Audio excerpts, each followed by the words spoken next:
ಸಾಮ್ರಾಜ್ಯ ಕಟ್ಟೋರೆಲ್ಲ ಸಾಮ್ರಾಟರಾದರೆ ಅಲ್ಲೊಬ್ಬ ಆ ಸಾಮ್ರಾಟರಿಗೆ ಮಹಾನ್ ಸಾಮ್ರಾಟನಾಗಿದ್ದ.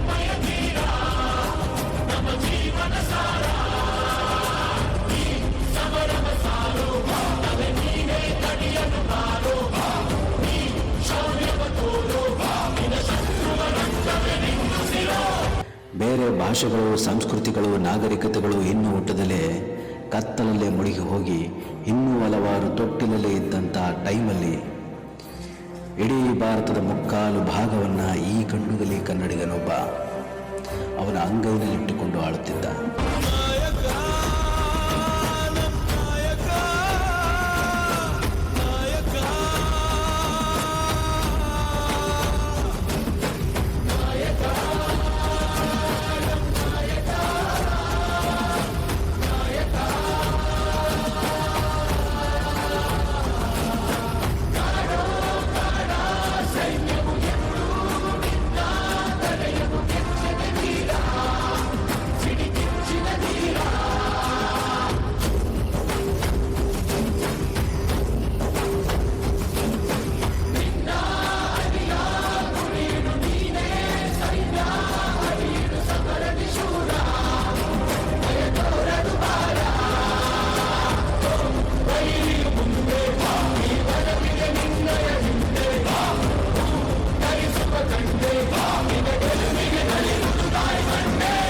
ಕನ್ನಡ ನಾಡಿನ ಗಂಡಿಗೆಯ ಧೈರ್ಯವನ್ನ, ಶೌರ್ಯವನ್ನ, ತಾಕತ್ತನ್ನ 1400 ವರ್ಷಗಳ ಹಿಂದೆನೆ ಯಾವುದೇ ಆಧುನಿಕ ಯುದ್ಧೋಪಕರಣಗಳು ಇಲ್ಲದೆ ಇರುವಂತಹ ಕಾಲದಲ್ಲೇ ಅವನ ವಿಶಾಲವಾದ, ಅಜೇಯವಾದ, ಅಭೇದ್ಯವಾದ, ಬೃಹತ್ತಾಕಾರದ ರಾಕ್ಷಸ ಪಡೆಗೆ ಕರ್ನಾಟಕ ಬಲ ಅಂತ ಹೇಳಿ ಹೆಸರಿಟ್ಟಿದ್ದ.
ಅವನ ಸಾಮ್ರಾಜ್ಯದ ಒಳಗಡೆನೆ ಸಾಮ್ರಾಟ ಸೈನ್ಯದ ಸ್ಥಳ ಬದಲಾವಣೆ ಆದರೆ ಸಾಕು, ಅಕ್ಕಪಕ್ಕದ ರಾಜರು ನಡುಗುತ್ತಿದ್ರು.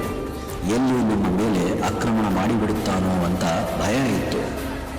ಆಗ ಭಾರತದಲ್ಲೆಲ್ಲ ಕನ್ನಡಿಗರ ಸೈನ್ಯ ಅಂದರೆ ಭಯ ಇತ್ತು. ಸೈನಿಕರಿಗೆ ಒಳ್ಳೆಯ ಬೇಡಿಕೆ ಇತ್ತು, ಗೌರವ ಇತ್ತು ಮತ್ತು ಒಳ್ಳೆಯ ಹೆಸರು ಕೂಡ ಇತ್ತು.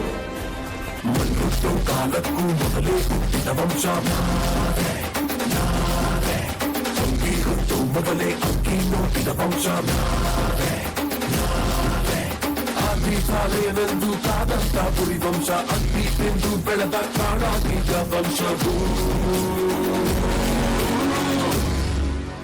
ಬಾ ನಿಂತೊಳೆ ತಟಿ ಬಾ, ಆ ಕತ್ತಿ ಎತ್ತಿ ಬಾ, ನೀ ಆನೆ ಮಾಡು ಬಾ.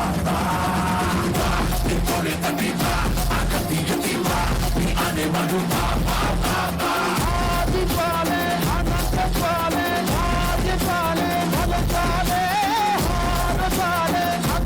Bye.